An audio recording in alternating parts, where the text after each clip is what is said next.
With a trade war looming and different realities depending on where you get your news, how can the average Canadian push back with facts? Veteran journalist Kevin Newman is here with a bold new idea. Great Good to to have see you again. So nice to have you on the show, Kevin. What are you trying to do? We're trying to provide a service. So one of the things that we've noticed happening in Europe, for instance, this week, is that this particular administration is using InfoWars and trying to influence behavior in elections across Europe. We've seen some of the disinformation that's aimed at the Labour Party in Great Britain. We've seen a lot of Elon Musk getting very active in the German election. So far, Canadian elections have been sort of the most boring thing you could ever imagine to talk about to an American. That is no longer true. We are now a target for this administration. This administration, we believe, is going to want to become much more active in InfoWars. And even if the American government doesn't become active, they will trigger the activities of Russian bots, Chinese bots, North Korean bots. We're already seeing evidence of this. The last couple of weeks, a bunch of Russian bots parading the 51st state idea that Canada isn't really a country. And give people an idea that are watching, they're like, I don't know what a Russian bot is. So a Russian bot is basically, it looks like a Twitter account, but it's created by machine. So there could be 3,000 of these guys in caps and women with toques on, and they seem like real people, but they just force feed out through the internet tons and tons and tons of comment along a theme. And this week, one of the new themes was Canada isn't really a country, it's a 51st state. So we think that's the beginning of something profound. And so what we're trying to do as retired journalists, as underemployed journalists, is figure out a way that we can flood the mindscape out there with something other than what the bots are mechanically flooding currently. So how are you planning to do that? Well, the first step was, in a very 21st century way, was to send out a call to action on LinkedIn. And everybody this week was pretty motivated, and I think is still motivated, even though we have 30 days to sort of calm ourselves down. But the idea here is that we are going to use the skills the journalists have, a little bit of AI to verify it. AI can look at 50 sources, 100 sources of information around the world and tell you what is common amongst them. There's all kinds of ways that we hope to prove that we will be a source for verified information, so that when the time comes that this information is starting to flood into Canada, which we fully expect will happen very soon, that there will be something that people can refer to that is fact-based. Traditionally, this has been, what a lot of journalists do, but journalism in Canada is terribly depleted.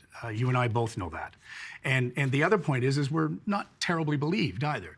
So if we can create some other kind of thing that feels like it's at least legitimate to the people who already doubt journalism, then maybe we will have done something that's good. An army of fact checkers essentially mobilizing. But in video and on social media, and only made for social media. Okay. So Wilf Dinnick, who's one of the partners in this and somebody I've worked with for 20 years, good friend, he worked at something called Al Jazeera Plus.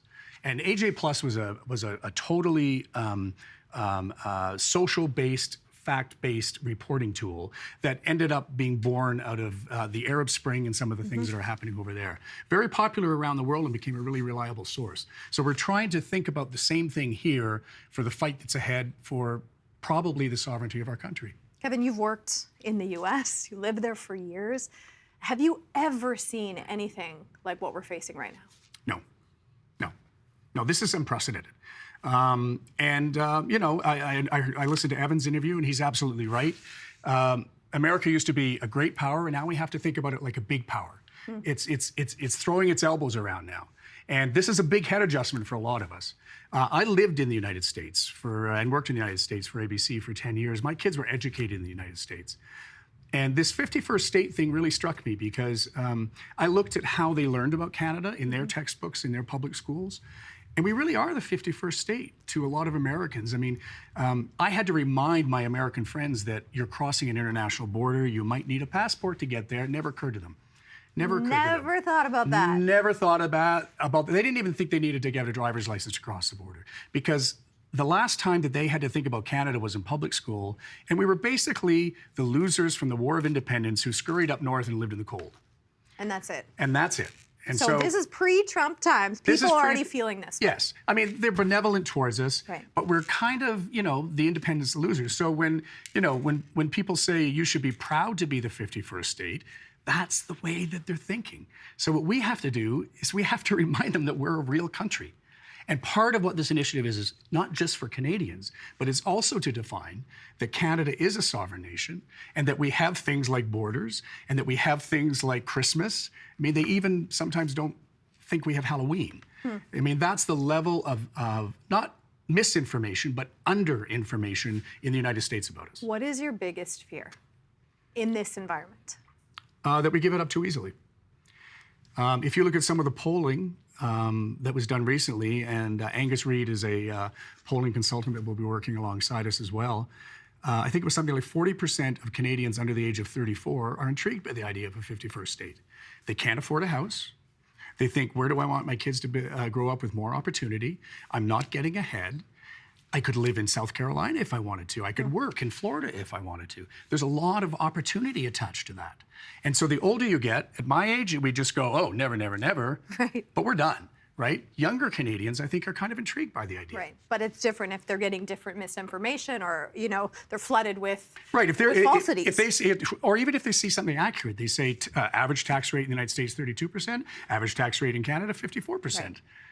And you just go, oh, And I think it's complacency that's our problem, and the fact that we haven't had in Canada a concerted effort to push facts on a rapid response daily basis. Very quickly, how can people get involved? Okay, if you're a journalist who's retired or a journalist who's underemployed, standing by the side and hating that you can't use your skills, you go to 2025, I Am Canadian, after that wonderful show you just showed, and gmail.com. And we hope to have everybody in by next week. Kevin, great to have you here. Thanks, Molly.